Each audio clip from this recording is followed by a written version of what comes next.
Indigo Q3 earnings are here, and things are looking pretty disastrous, not gonna lie. So here we have the financial summary in millions of rupees. Profit after tax declined by 77.6%. 77.6%. From 24,488 million rupees to 5,491 million rupees. 77%. Total income, that is revenue from operations plus non-operating revenue, rose by 6.7%. Available seat kilometer. Now, this is like the total flying capacity of Indigo. Available seat kilometer. So, available seat, total number of seats on the planes, on all the planes, and the kilometers that those total number of seats can fly. Okay, so available seat kilometer increased from 40.8 billion kilometers to 45.4 billion kilometers, 11.2% increase in flying capacity. That's a good thing. Revenue per available seat kilometer, very important metric. So, how much revenue does Indigo make on flying one customer? Not one customer, one seat by 1 kilometer. So, flying one seat by how much distance? 1 kilometer. How much rupees do you make from that? 5.2 rupees, slight decline from 5.44 rupees. So, lower this, the worst. Now, CASK, these are the expenses. So total expenses actually rose by 9.6%, and that's a bad thing. See, expenses rose by 9.6%, and income only rose by 6.7%. So cost per available seat kilometer, flying one customer or flying one seat by 1 kilometer, how much is your cost? It actually declined 4.8 rupees to 4.7 rupees. That's a good thing. Now, this profit was disastrous, 77% decline in profit. But the company is saying that they had some one-off exceptional items. Now, Indigo seems to have quite a lot of these one-off exceptional items, but they had these one-time losses, one-time problems, and adjusting for those problems, not even like a one time plus non-operational things. So things not related to the operation, some stuff happened which decreased the profitability. And when adjusting for of them, for all of these things, profitability would have risen from 5,491 million rupees or 549 crores to 31,306 million rupees to 3,130 crores. So let us say we are living in Peaches and Creamville. Okay, we are living in Peaches and Creamville, and profit was actually 3,130 crores. You compare this to previous quarter, this one of 2,448 crores. That could have been a massive increase, like a 20%, I think a 30% increase. With 30, I think 30-40% increase in profitability if these exceptional and one-time items did not happen. So what are these things? So first, here we have the reported profit, and 2.3% is the reported profit margin. Then comes foreign exchange. So adjusting for foreign exchange losses and foreign exchange gains, because they make revenues in rupees, many of the revenues are in rupees, and many of the expenses are in dollars. So when the exchange rate fluctuates, it affects them. It affects the reported revenues and all of that. Okay. So excluding for foreign exchange losses and gains, I hope they're excluding for gains also, profit after tax would have risen to 10,350 million rupees or 1,035 crores.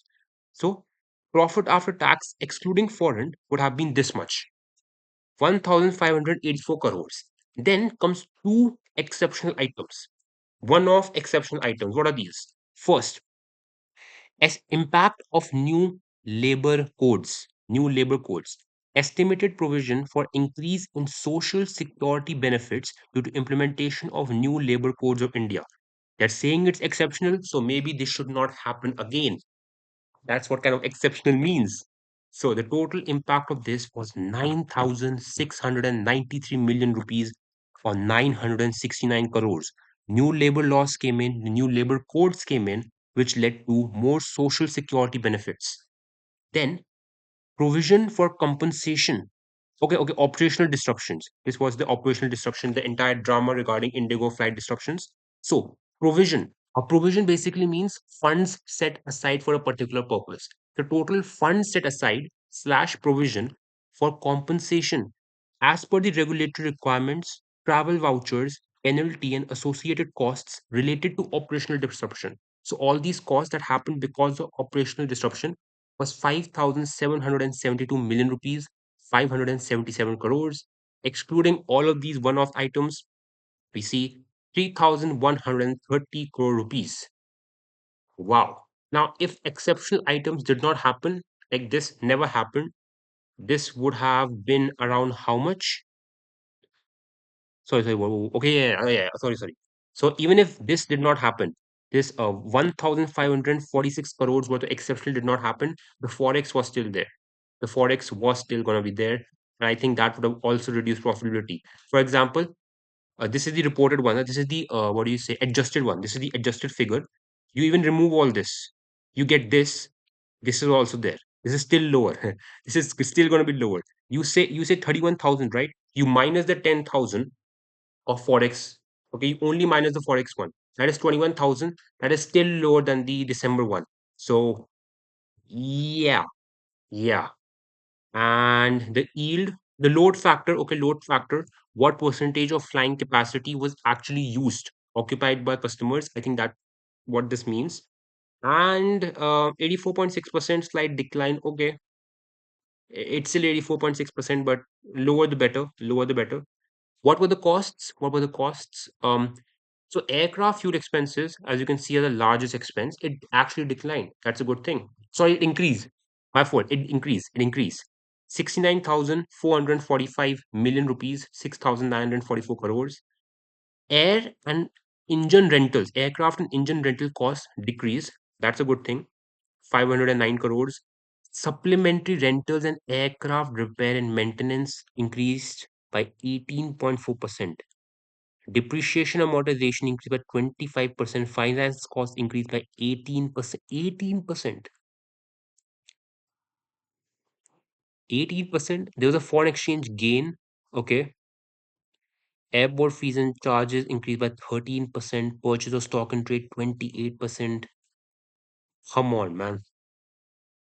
That is not looking good. At least, but cost per available seat kilometer that decreased. So, that's a good thing. Um, what can I say? Okay, cash, more cash was there. Okay, year on year cash.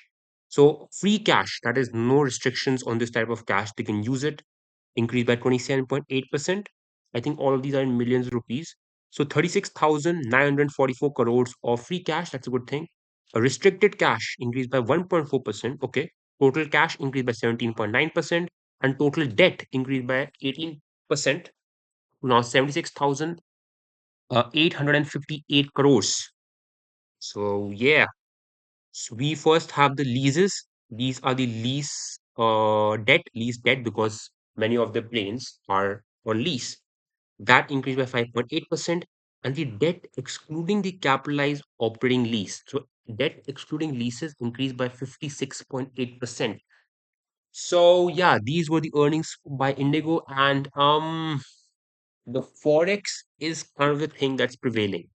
Even in the previous quarters, foreign exchange fluctuations really impacted the earnings.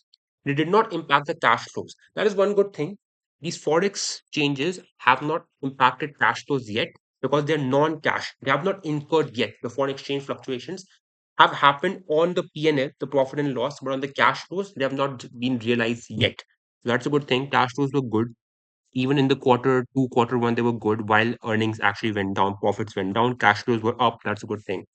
But still, forex are going to be there, and the exceptional items does suck. Let us see how Interglobe Aviation does in the future.